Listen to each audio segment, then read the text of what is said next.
Stanley Kubrick's films are more than masterpieces. They are riddles, wrapped in mystery and laced with provocative questions about power and control. His work exposed unsettling truths, and perhaps concealed some even darker ones. In 1968, 2001, A Space Odyssey redefined cinema and captivated audiences with its stunning depiction of humanity's evolution. Behind the scenes, whispers began. Had Kubrick's genius attracted the attention of NASA? Some claim his perfectionism made him the ideal candidate to stage humanity's greatest illusion, the Apollo 11 moon landing. By 1980, The Shining added fuel to the fire. Kubrick's adaptation of Stephen King's novel wasn't just a horror masterpiece. Theorists argue it was a veiled confession. The infamous Room 237 became a symbol, sparking endless theories about its hidden meaning and Kubrick's role in global deceptions. And then came Eyes Wide Shut, a bold and controversial film exploring the rituals of power among the elite. Just days after presenting the final cut, Kubrick was dead. Official reports cited natural causes, but speculation abounds. Had he revealed too much? His films, his life, and his death form a puzzle. Was Kubrick a reluctant participant in the world's greatest conspiracies, or a fearless whistleblower, leaving behind a trail of secrets for those willing to follow? Perhaps the truth lies hidden in plain sight.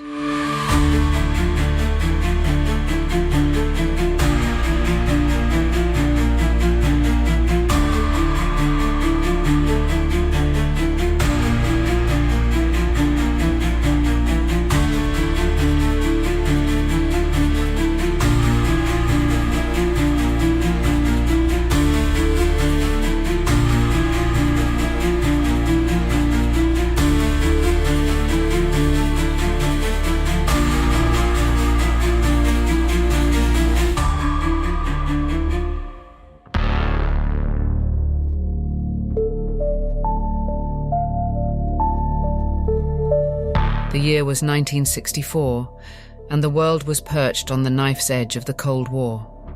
The United States and the Soviet Union were locked in a bitter competition that extended beyond borders and ideologies, into the cosmos itself. When President John F. Kennedy declared America's intent to land a man on the moon before the decade's end, it wasn't just a scientific endeavor, it was a statement of dominance.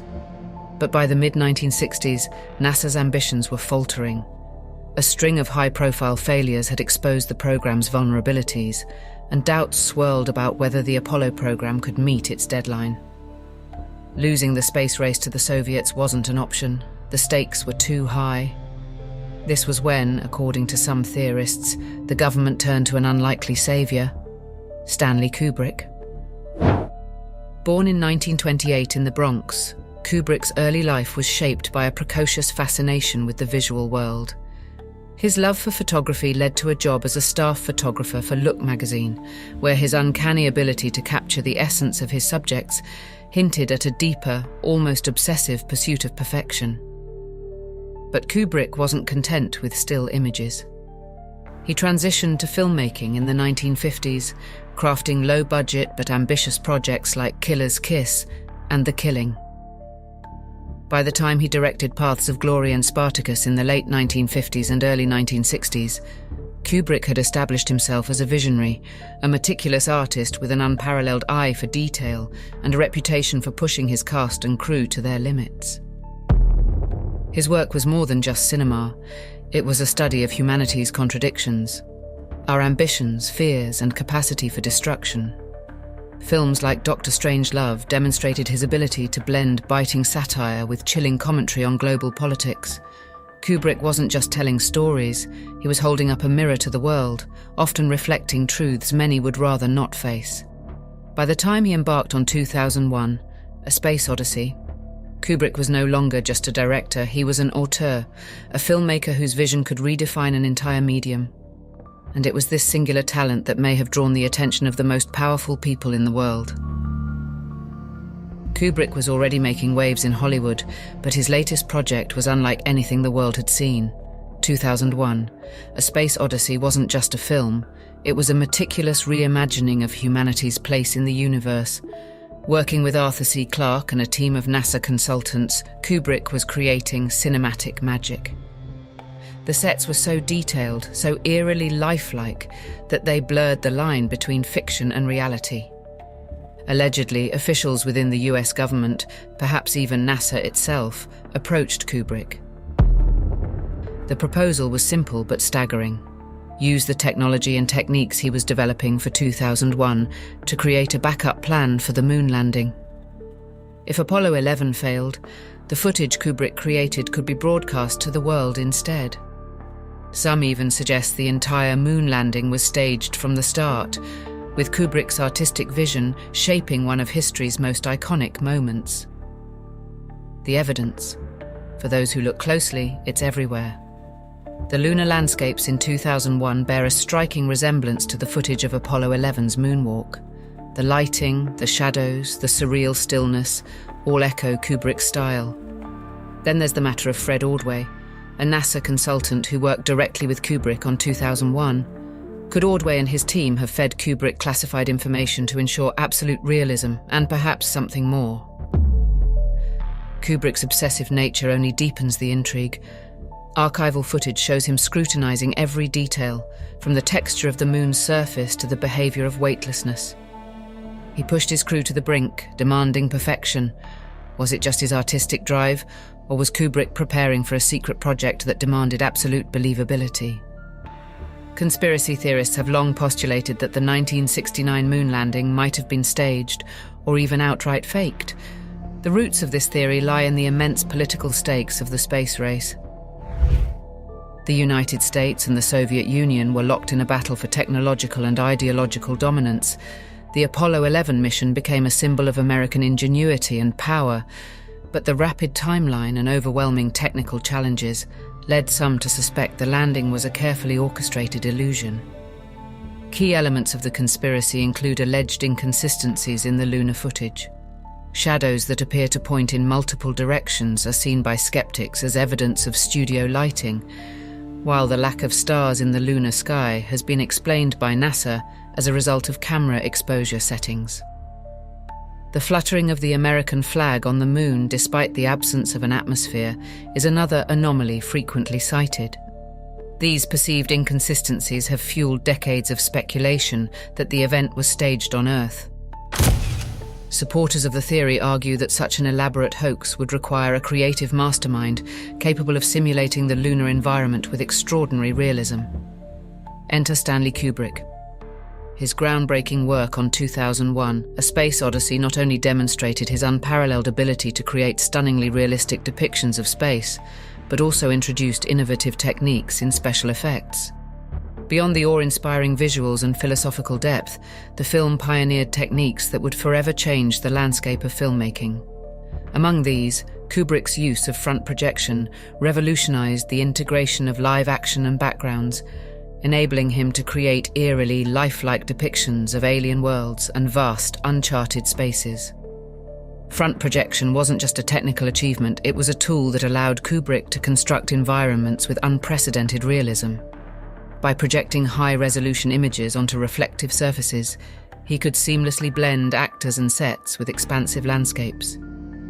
This technique, showcased in scenes like the lunar excavation of the monolith, delivered a sense of authenticity that left audiences questioning where the set ended and reality began. Coupled with this innovation was Kubrick's unparalleled mastery of lighting and shadow. His obsession with precision created a visual language that lent an almost tactile quality to the film's images.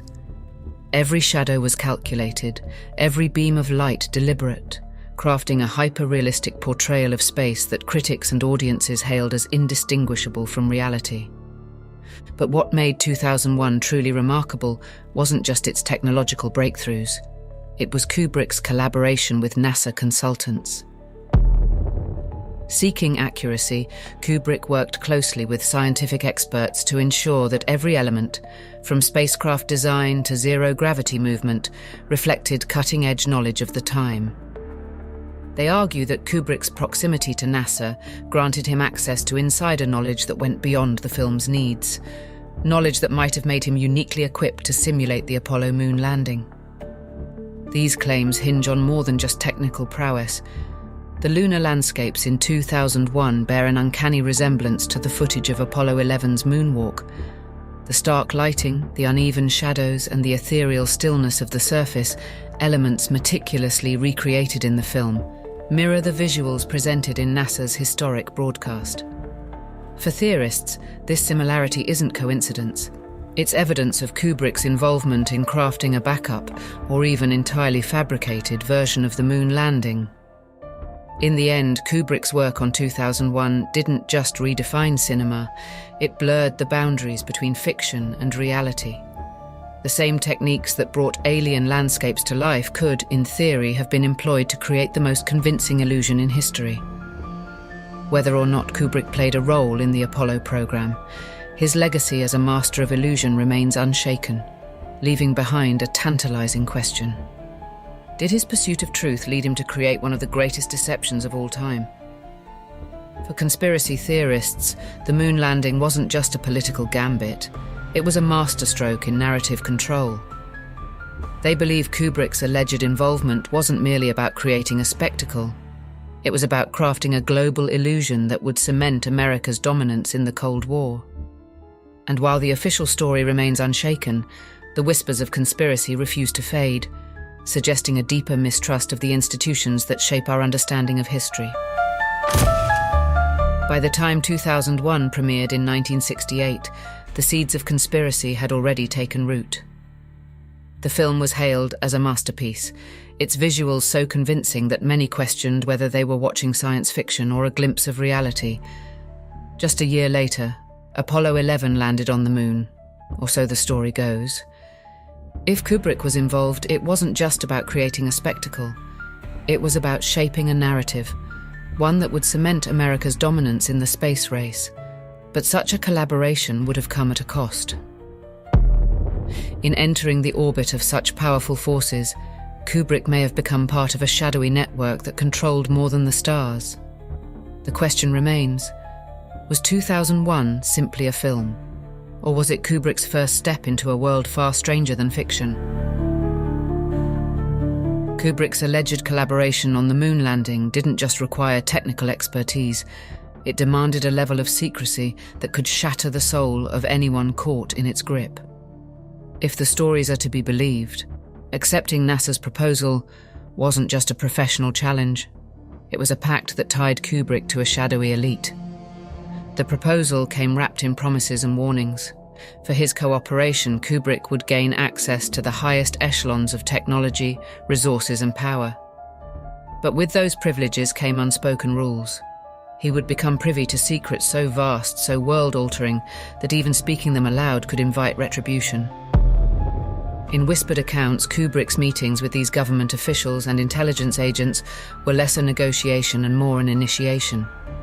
Picture it, the dimly lit back rooms of Washington, D.C., with stern-faced men in tailored suits sliding folders across the table. Inside, blueprints, photographs, and classified dossiers hinted at the scale of the operation.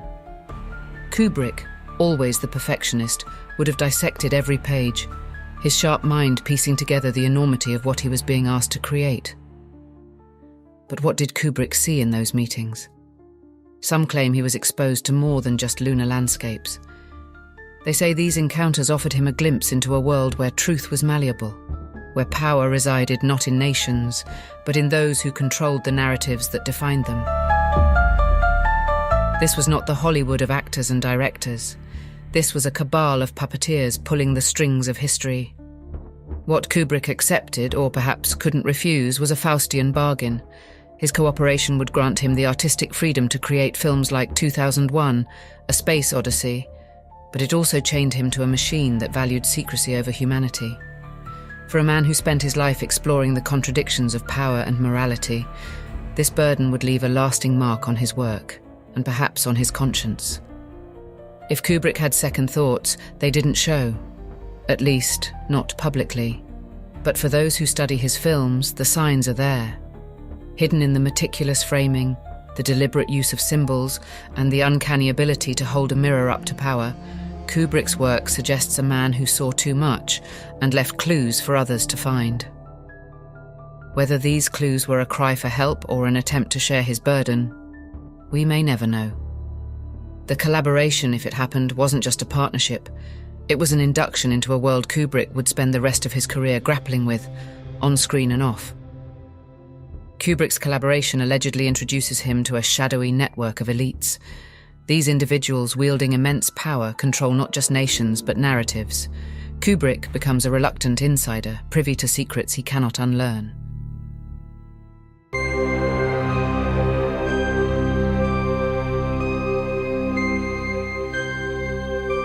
In the late 1970s, America was grappling with the fallout of Watergate and the Vietnam War, a time when public trust in institutions had eroded. Kubrick, living as a recluse in England, had grown increasingly obsessed with control over his films, his environment, and perhaps his narrative. By 1980, Stanley Kubrick was at the height of his power in Hollywood. He could make any film he wanted, so why did he choose The Shining, a popular horror novel, as his next project? On the surface, it seemed an odd choice for a director whose prior films tackled grand philosophical themes and societal critiques. Yet beneath the blood-soaked hallways and ghostly apparitions of the Overlook Hotel, some believe The Shining served a more subversive purpose.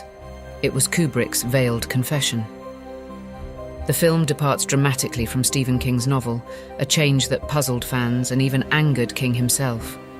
But for Kubrick, the story of Jack Torrance, a man consumed by the secrets of a haunted hotel, offered a unique canvas.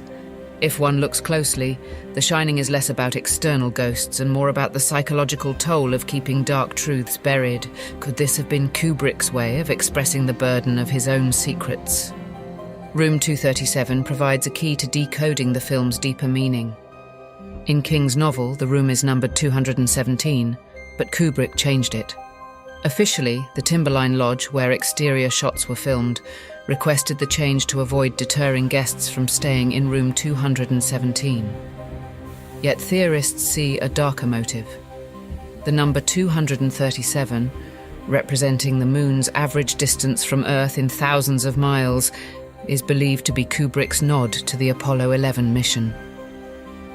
The scenes involving room 237 are laden with symbolism. Danny, wearing his Apollo 11 sweater, is first shown crouched on the iconic hexagonal carpet, a pattern that evokes NASA's Houston launch pad. The moment he rises from this position, the Saturn V rocket emblazoned on his sweater, with the words Apollo 11 stitched below, feels unmistakably deliberate. It's as if Kubrick is guiding viewers toward a secret hidden in plain sight. When Danny enters the Forbidden Room, the act becomes a metaphorical journey into truths so vast and unsettling they defy comprehension. Later, Jack enters the same room and encounters a beautiful woman who transforms into a decaying crone. The unsettling transformation feels like a metaphor for the allure and horror of uncovering hidden truths. But it's what happens after that truly fuels conspiracy theories. Jack denies the encounter ever occurred, lying to Wendy, much like someone might lie about a truth too dangerous to reveal. The Overlook Hotel itself is a labyrinthine prison, much like the tangled web of lies Kubrick may have felt ensnared in. Jack's descent into madness parallels Kubrick's own alleged struggles with the weight of his supposed involvement in a grand deception. Jack, much like Kubrick, knows too much. All work and no play makes Jack a dull boy, becomes a mantra of monotony, a reflection of the relentless effort required to maintain a facade. Consider the film's infamous Gold Room scene, where Jack converses with a ghostly bartender named Lloyd. The setting is opulent, otherworldly and menacing, an eerie metaphor for the secret gatherings of the powerful elite. Jack's line, "I'd give my soul for just a glass of beer," resonates as a chilling nod to a Faustian bargain, the kind Kubrick might have grappled with himself.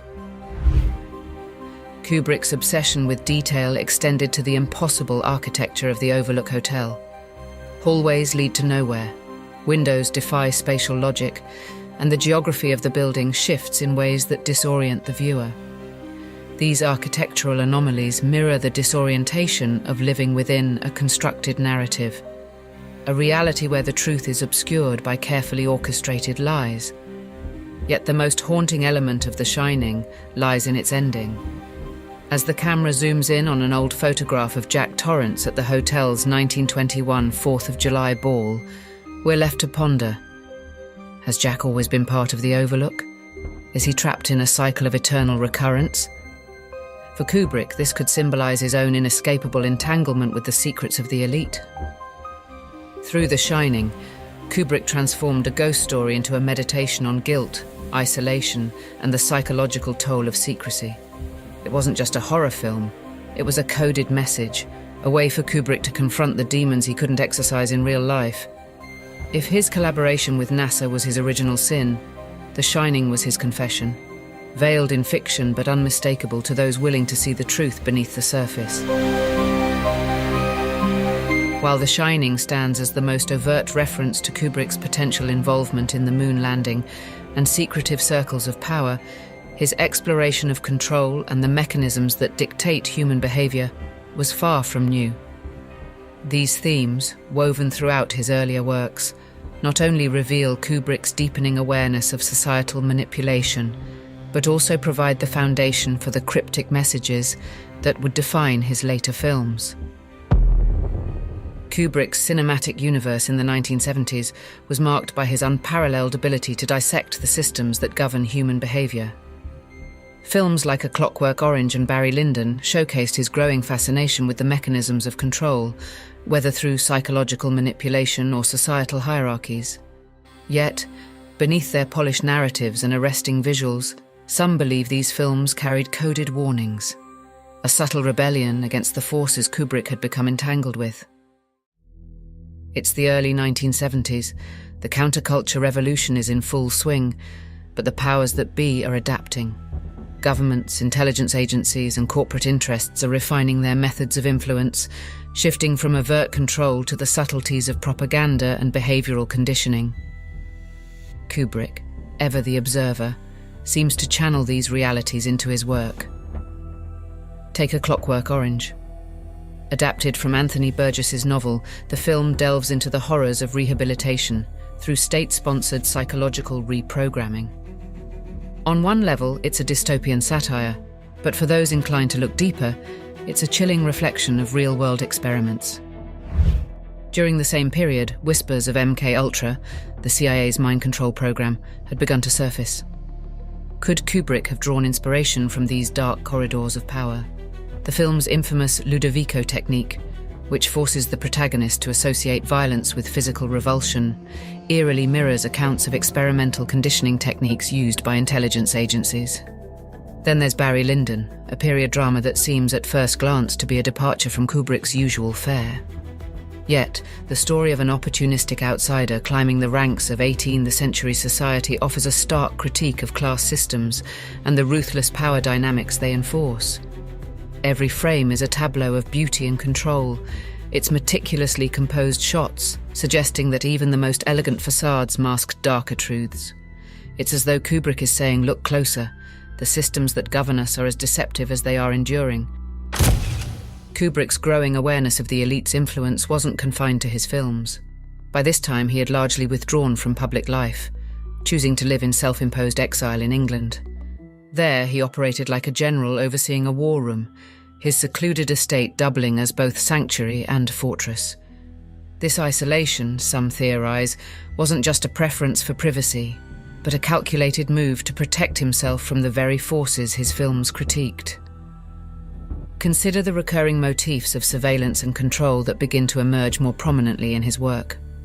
In A Clockwork Orange, the omnipresent authority of the state looms large, manipulating and monitoring its citizens under the guise of maintaining order.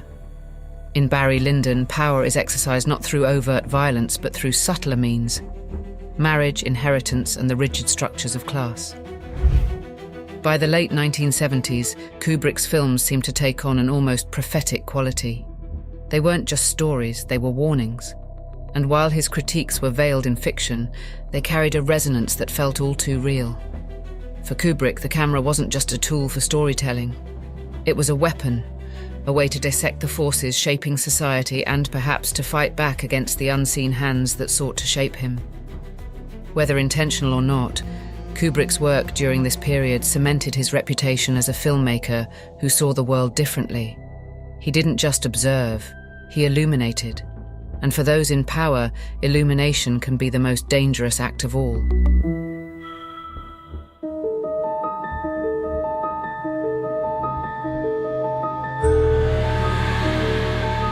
By the 1990s, Kubrick's reputation as a cinematic genius was unassailable.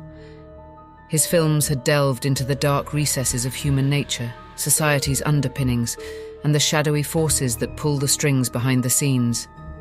But Eyes Wide Shut was different. It wasn't just a film, it was a calculated risk, an unflinching look at the secret rituals of power and control. A film that some believe cost Kubrick his life. At this stage in his career, Kubrick had spent decades meticulously crafting a legacy as a filmmaker of unparalleled vision and precision. His reclusive lifestyle, marked by long absences between projects, only deepened his mystique. After the release of Full Metal Jacket in 1987, Kubrick retreated from the public eye. Over a decade passed before his next project, leaving fans and critics speculating about what could possibly follow. In the late 1990s, the world teetered on the brink of a new millennium, gripped by fears of Y2K and the rapid rise of the internet. Beneath the surface, whispers of secret societies and elite control grew louder, fueled by decades of conspiracy theories. Against this backdrop, Kubrick emerged with a project that stunned even those closest to him. The subject: a clandestine world of wealth, secrecy, and depravity. Kubrick's choice to adapt Arthur Schnitzler's novella Traumnovelle into Eyes Wide Shut seemed both unexpected and inevitable. The story's themes of desire, secrecy, and power mirrored the motifs that had long fascinated him. Kubrick transformed the original setting of 1920s Vienna into a surreal and modern New York, reimagining a tale of bourgeois infidelity as a labyrinthine exploration of power and its abuses. The casting of Tom Cruise and Nicole Kidman, then one of Hollywood's most high-profile couples, added an additional layer of intrigue. Kubrick's obsessive secrecy during production, coupled with his penchant for meticulously crafting every frame, left many wondering, was he revealing something more than fiction? Eyes Wide Shut, some argue, was Kubrick's way of exposing a real-world secretive organization, one he allegedly gained access to during his purported involvement in staging the moon landing. They argue that his insider knowledge of such elite circles, obtained while working alongside government and intelligence agencies, allowed him to embed chillingly authentic details of their rituals and hierarchies into the film. This interpretation positions Eyes Wide Shut not just as a provocative drama, but as a bold attempt to unmask the mechanisms of global power and control he had witnessed firsthand. Kubrick's perfectionism reached new heights during the production of Eyes Wide Shut.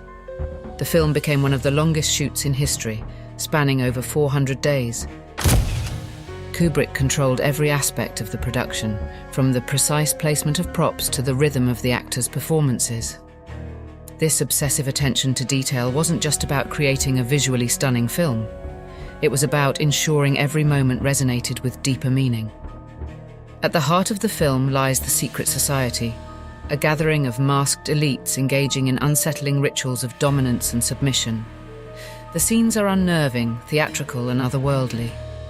The red-lit mansions, the haunting choral score, and the faceless masks evoke dread and fascination. For those familiar with Kubrick's work, these choices feel deliberate, a veiled commentary on power structures hidden in plain sight. Conspiracy theorists have long been fascinated by the notion of shadowy organizations like the Bilderberg Group or the Illuminati, groups they claim operate in secrecy to control global events. The Illuminati, established in 1776 in Bavaria by Adam Weishaupt, was originally conceived as a radical Enlightenment-era society aimed at fostering reason, secularism, and individual liberty.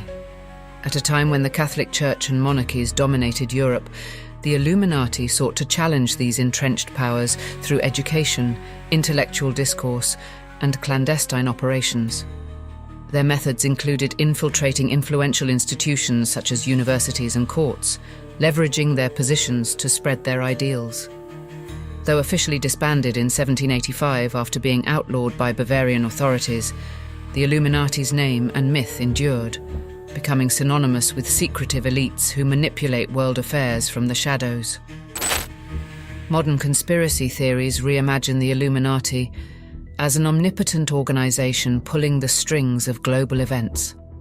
Allegedly, their methods of control include infiltrating governments, influencing financial systems, and manipulating cultural narratives to shape public perception.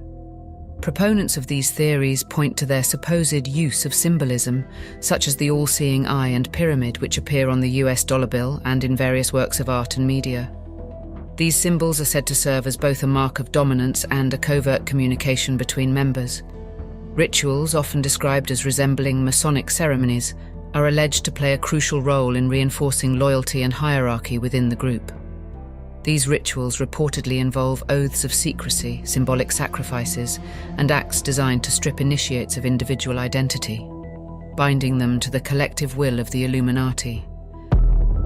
The Bilderberg Group, established in 1954, operates with a starkly different public facade, yet provokes similar suspicions. Founded to promote dialogue between Europe and North America during the Cold War, the group convenes annual meetings attended by heads of state, CEOs, military leaders, and influential media figures. While its stated purpose is to foster international cooperation, its secretive nature, no press, no public agendas, and no formal records, has fueled accusations that it functions as a shadow government, shaping global policy to serve elite interests. Critics claim that the Bilderberg Group exerts its influence through strategic alignment of policies across nations. For example, the group has been accused of coordinating economic strategies that prioritize the interests of multinational corporations over those of ordinary citizens. Allegations include manipulating financial markets, orchestrating trade agreements, and using crises, both real and manufactured, to consolidate power. The group's power dynamics rely on its exclusivity. Only the most influential figures are invited, and decisions are said to be made through consensus among these elites, leaving the broader public with no transparency or recourse.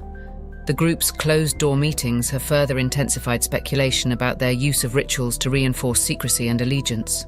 These are described by theorists as symbolic acts that emphasize the group's collective power and the individual's subservience to it. Alleged initiation ceremonies might include symbolic acts of submission or the exchange of confidential information as a guarantee of loyalty. While these claims remain unverified, they echo similar allegations against other secretive organizations, suggesting a broader pattern of elite control. These theories propose that such groups maintain their influence through economic manipulation, control over the media, and strategic political alliances. Alleged incidents, such as coordinated financial decisions during economic crises or the dissemination of unified media narratives, are often pointed to as evidence of their hidden hand. The concentration of wealth among a small elite and recurring instances of policy synchronization across nations further fuel suspicions. For those who believe in these conspiracies, the Bilderberg Group and Illuminati represent more than secret organizations. They embody the fears of a world where power is concentrated and democracy is an illusion. Whether these groups are real or symbolic, their influence on the popular imagination is undeniable, and their alleged existence provides a compelling framework for understanding the dynamics of global control. Kubrick's Eyes Wide Shut taps directly into these fears, portraying a secret society where power and privilege collide in unsettling rituals. For conspiracy theorists, the film is more than an exploration of human desire.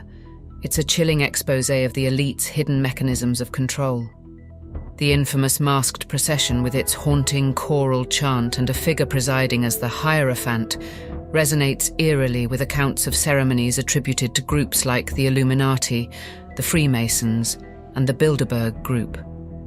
The meticulous detail in these scenes, from the specific masks and robes to the cryptic gestures exchanged by participants, has been dissected endlessly by those searching for deeper meaning. One of the most discussed aspects is the ritual itself, which begins with a symbolic circle of submission performed by nude women in masks. Their silent obedience and synchronization suggest not just a hierarchy but an unyielding control over their individuality. The Hierophant, clad in a blood-red robe, leads the proceedings with gestures that echo real-world descriptions of occult rituals. Conspiracy theorists have pointed out the parallels to alleged initiation rites of secret organizations, where submission and loyalty are tested through symbolic acts of vulnerability. The film's production design reinforces these interpretations. The mansion where the ritual occurs is opulent yet isolated, emphasizing the exclusivity and secrecy of its inhabitants. The room where the ceremony takes place is adorned with iconography resembling classical occult symbols. Pentagrams subtly etched into the architecture, floor patterns reminiscent of labyrinths, and an altar positioned as the focal point of power. Kubrick's choice to bathe the scene in warm, flickering candlelight evokes the atmosphere of a clandestine meeting, a world lit by its own rules, separate from the reality outside. Specific visual elements have also drawn comparisons to elite gatherings theorized by conspiracy theorists. The masks worn by attendees, each unique, evoke not just anonymity, but individuality subsumed into collective secrecy. Some theorists have linked these masks to Venetian masquerade traditions, historically associated with deception, seduction, and clandestine power plays. Others point to the recurring use of animal imagery, such as masks resembling owls and predators, as a nod to organizations like Bohemian Grove, where the owl serves as a prominent symbol of wisdom, surveillance, and power. Conspiracy theorists argue that the owl's connection to Bohemian Grove extends beyond mere symbolism, tying into the alleged worship of Abraxas, a Gnostic figure representing the duality of creation and destruction. In this context, the owl becomes a representation of the elite's claimed mastery over both chaos and order, echoing the themes of control and dominance depicted in the film's rituals. Kubrick's inclusion of such imagery, they suggest, may be a deliberate acknowledgement of these esoteric practices and the symbols that define these shadowy power structures. The film's themes of initiation and sacrifice deepen these connections. Bill Harford's journey mirrors a classic initiation arc, one that conspiracy theorists argue reflects the structure of secret societies. His intrusion into the ritual is met with escalating threats, culminating in the self-sacrifice of a mysterious woman who saves him. This act of sacrifice has been interpreted as both a warning and an echo of real-world allegations about the costs of defying elite organizations. Her subsequent death, labeled an overdose, has drawn parallels to the silencing of whistleblowers, or those who challenge established power. Kubrick's portrayal of power dynamics within the secret society is another area of intense scrutiny. The attendees are shown as a blend of aristocrats, politicians, and celebrities, figures who, even in anonymity, radiate authority. The hierarchy is rigid, with the Hierophant wielding absolute control and enforcing brutal consequences for defiance. This portrayal aligns closely with conspiracy theories that suggest secret societies maintain their grip on power through a combination of exclusivity, ritualized loyalty, and the ever-present threat of exposure. Conspiracy theorists have also highlighted Kubrick's use of music as a symbolic layer within the film. The haunting chants, featuring reversed Romanian liturgical texts, create a dissonant and otherworldly tone. This choice has been interpreted as Kubrick's commentary on the inversion of traditional morality within these elite circles, rituals that co-opt sacred practices for profane purposes. Even minor details have been dissected for meaning. The presence of an obelisk-like structure in one scene, the prominence of checkerboard patterns in the mansion's floors, reminiscent of Masonic imagery, and subtle colour coding between characters all contribute to the sense that every element was intentionally placed to convey a hidden narrative. Kubrick's notorious perfectionism lends credibility to the idea that nothing in the film was accidental. The film's climax deepens the parallel. A woman who sacrifices herself to save Cruise's character, Bill Harford, is later found dead under ambiguous circumstances. The official explanation, an overdose, fails to convince. The implication is clear: she paid the ultimate price for defying the society's ironclad secrecy. For conspiracy theorists, this mirrors Kubrick's own fate. Was the film's narrative a chilling premonition of his death? By the time Eyes Wide Shut was completed, Kubrick was 70 years old. He had spent his life probing humanity's darkest corners, from the cosmic mysteries of 2001 to the psychological torment of The Shining. Eyes Wide Shut wasn't just another chapter in his career. It was the culmination of a lifetime spent grappling with power, morality, and the cost of knowledge. For Kubrick, it was a story worth telling, even if it came at the ultimate price. Kubrick's final days carry an air of unease that fuels these suspicions. On March 1, 1999, he screened what he declared the definitive cut of Eyes Wide Shut. Within days he was dead, officially from a heart attack. Accounts from those close to him describe a man at once triumphant and wary, as if aware he had crossed a dangerous line. He had reportedly spoken of the immense pressure he felt from studio executives, with some alleging that heated arguments over the film's content had erupted in the weeks leading up to his death. Adding to the intrigue, rumours persisted of major edits significantly reducing the runtime of the film. While the studio denies this, we do know that scenes were trimmed and digital figures were added to obscure elements of the infamous ritual, the stated reason, securing an R rating. Yet conspiracy theorists argue this was an act of censorship, a deliberate move to sanitize a film that revealed too much. If cut only to secure an R rating for theaters, why has Kubrick's original cut never been released on home video? Kubrick's decision to make Eyes Wide Shut was, in many ways, his final act of defiance. If his earlier films hinted at hidden truths, this one screamed them. It's a portrait of a man who, after decades of working on the periphery of power, chose to shine a light directly into its darkest corners. And in doing so, he may have signed his own death warrant. For those willing to look closer, Eyes Wide Shut isn't just a film about a secret society. It's a mirror held to our own world, reflecting the forces that control us, the lies we tell ourselves, and the price of knowing too much. And for Kubrick, the ultimate question remains: what did he uncover and who wanted him silenced?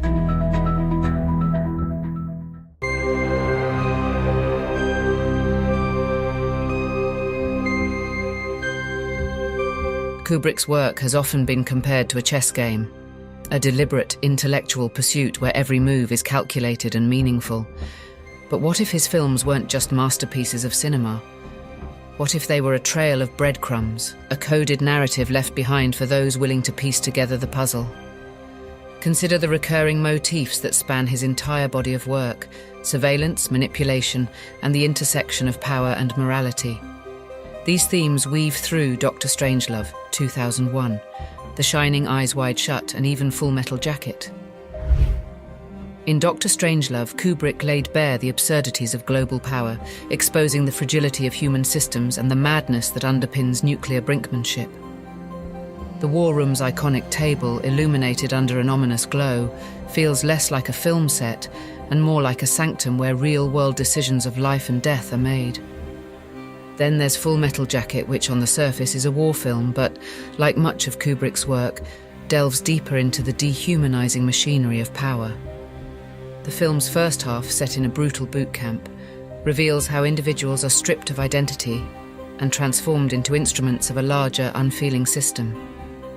Through the lens of conspiracy, the relentless drills and psychological torment can be seen as metaphors for the methods used by elites to control the masses, a chilling parallel to themes Kubrick explored in A Clockwork Orange.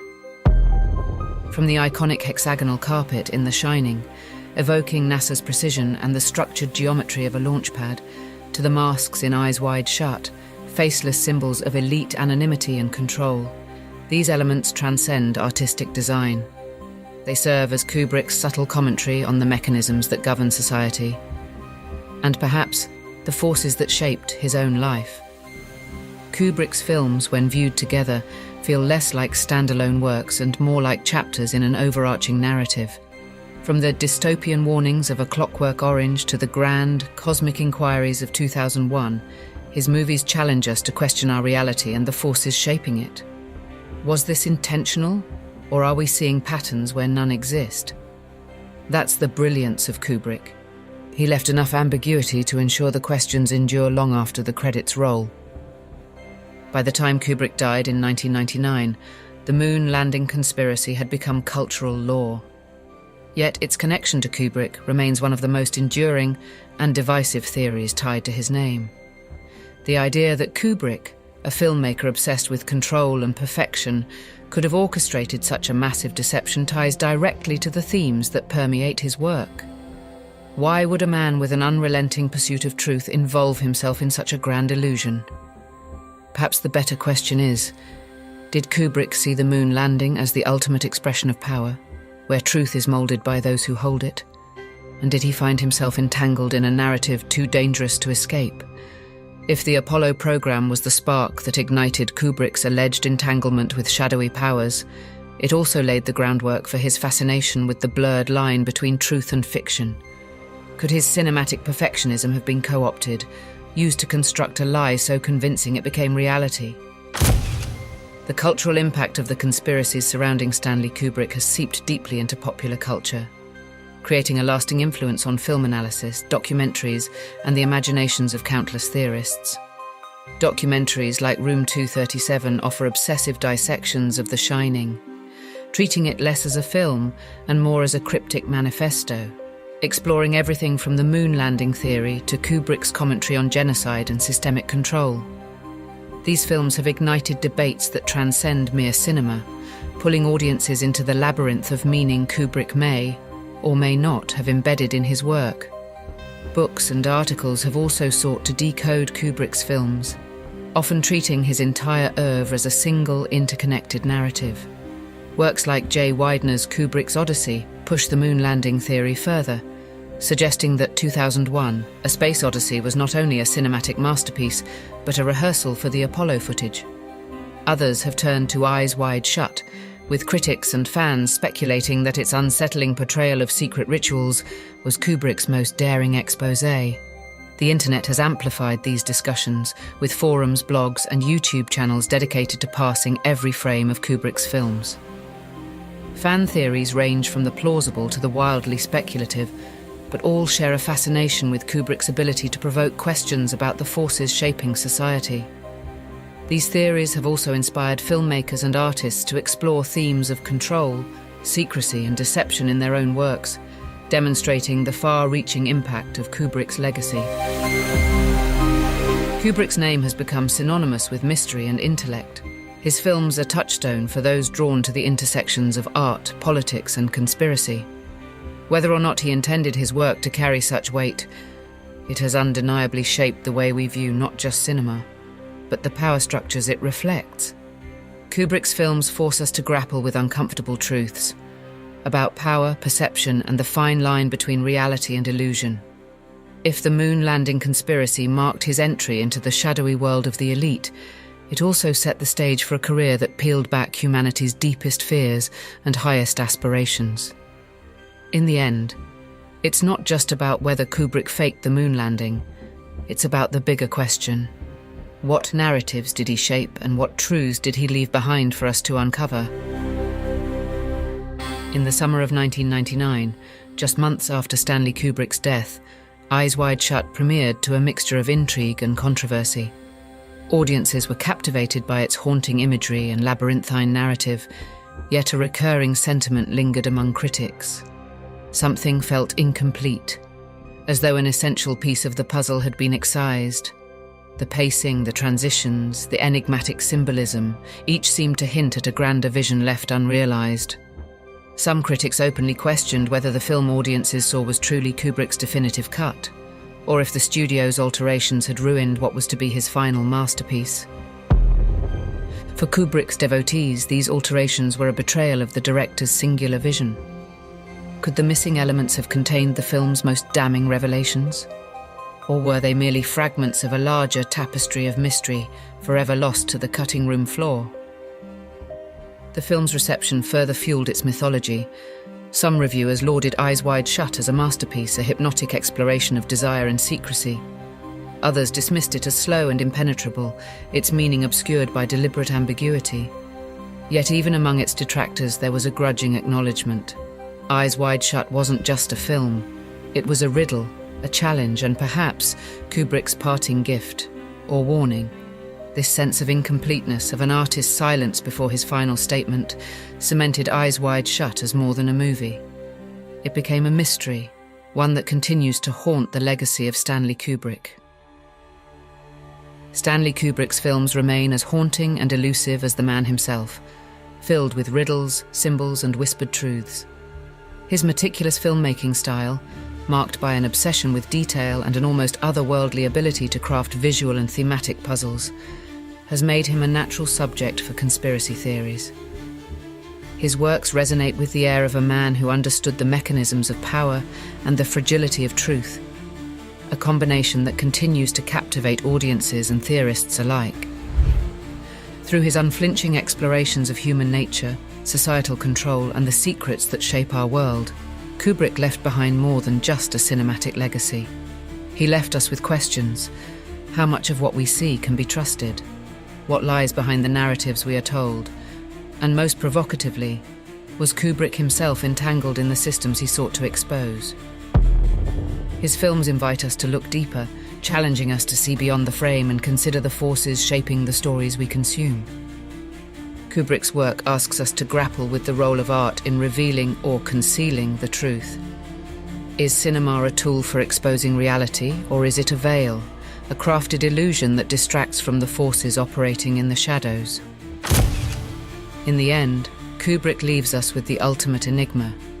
Were his films an act of defiance against the powerful, or a chilling glimpse into the compromises required to survive their influence? The truth, much like Kubrick's films, remains tantalizingly out of reach, urging us to keep searching. What we uncover might say less about Stanley Kubrick and more about the world and the stories we choose to believe.